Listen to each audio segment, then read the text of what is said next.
Hey guys, well, this just doing some busy work here. This was an engine for a customer of mine that freshened it up for him. Installed a new piston. Did some changed some bearing, changed crank seals, and just stuff like that.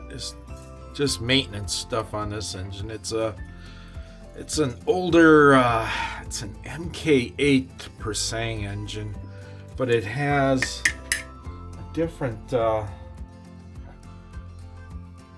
not a Persang cylinder. The head is, not the cylinder. It's I think it's either a Matador cylinder or it's something else. It's just when I took it apart, the port transfers didn't match well, so I tried to ID the head. That's really difficult on old Bultacos because they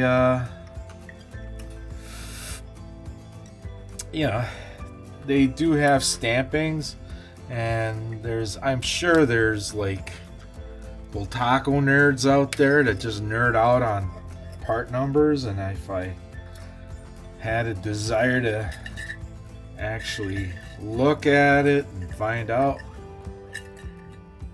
I would do that. But right now we're all anticipating the cold ass weather this week and snowstorms down south and political upheaval. Yeah.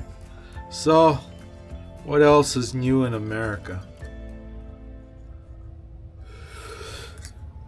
Oh, come on. I gotta roll that through. There we go. Bultaco wires these down. They're not difficult to get to. Let me spin that around for knock my eye out. Alright. So now what I need, I'm not sure if I have a pair down here. Need some vice grips. Bing bing.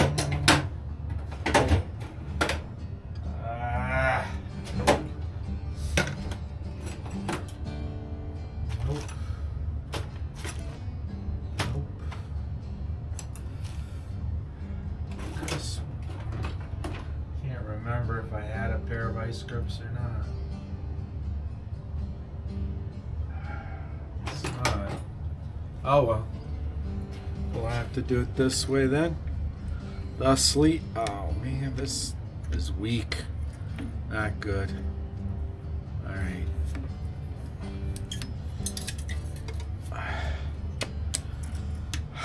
I do have one of those spinner thingies. It's just not here. Yeah. Well, that's pretty ugly. Yeah, the heat's on. The bill was numbing. I think I own another home, and in order for the pipes not to freeze, you got to kind of keep everything running. And that bill, that was $2.99 with nobody living there. Great. And I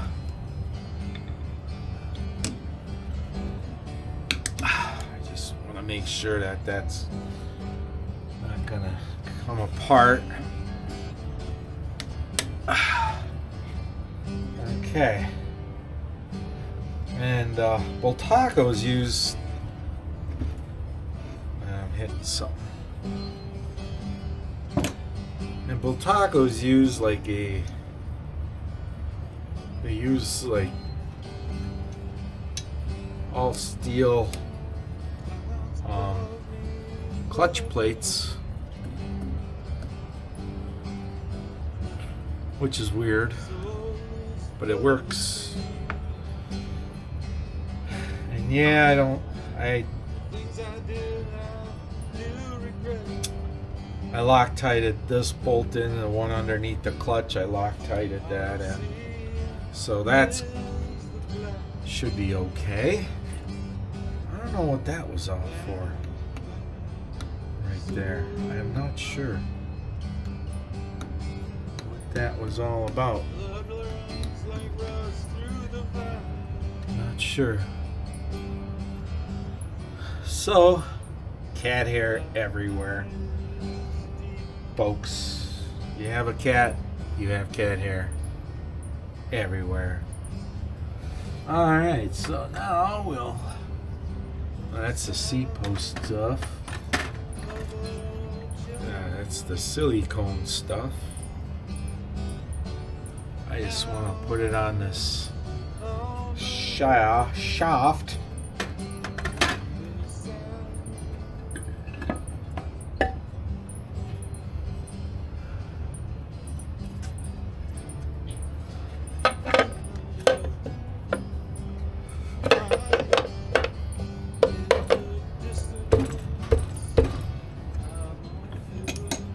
Come on.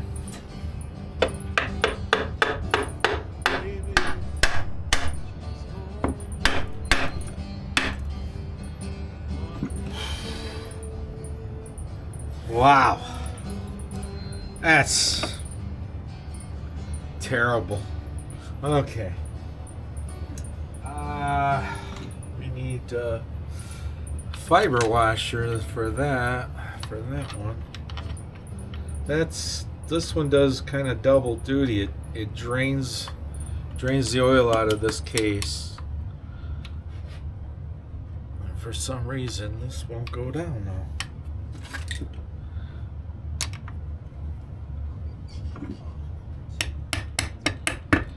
Just knocking it past the gasket. Alright, so we'll just, for now, we'll just put that down. Just because we can. Yeah, that'll hold it there for a minute. Alright. Well, I went and I put the extenders so I can put a 11/28 sprocket on there. I tried riding it just around the block, and it was cold, and yeah, that 11/25 is just not going to help me. Maybe if I get fitter. But yeah, I ordered a new gear from Saint Amazon, so that should be in by Monday. How do you like the colors of the water bottle cage? I thought those looked nice on there. It matches the deal for the head unit, so I thought, yeah, that's kind of coordinated. I'll show you some other crap I'm working on. Now this is another Bontrager I bought, and it was from Ware Cycles. They were in West Dallas, a suburb of Milwaukee, And yeah, they're gone. Uh, that was like one of the first places I bought my first legit road bike. But one of the things I was gonna do is I was gonna put it all back to stock, you know, and all of a sudden on the internet I read that what is that? The guys that ride big Leadville Sugar, Big Sugar. I can't remember that. They do a race up in Shawamigan too. I think it's Lifetime or something. I forget. Any rate, you guys can tell me. Any rate, I heard that and I'm like, fuck that! I'm leaving these drop bars. These are this is a oh, what is that? Unicon stem,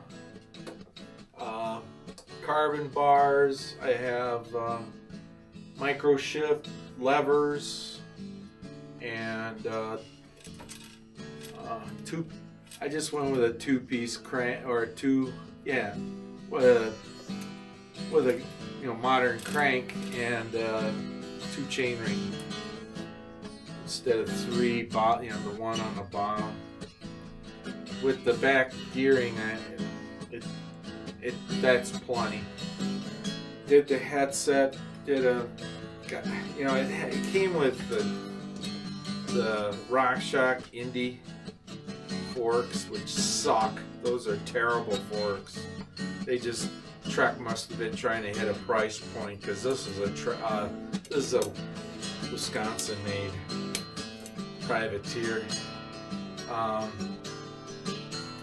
So yeah, it's got a micro shift rear derailleur. I think this is the front derailleur is a LX derailleur. And it just has, just regular LX Shimano center or E-brakes. And yeah. Well, at any rate, it just kind of pissed me off that they're, they put these rules up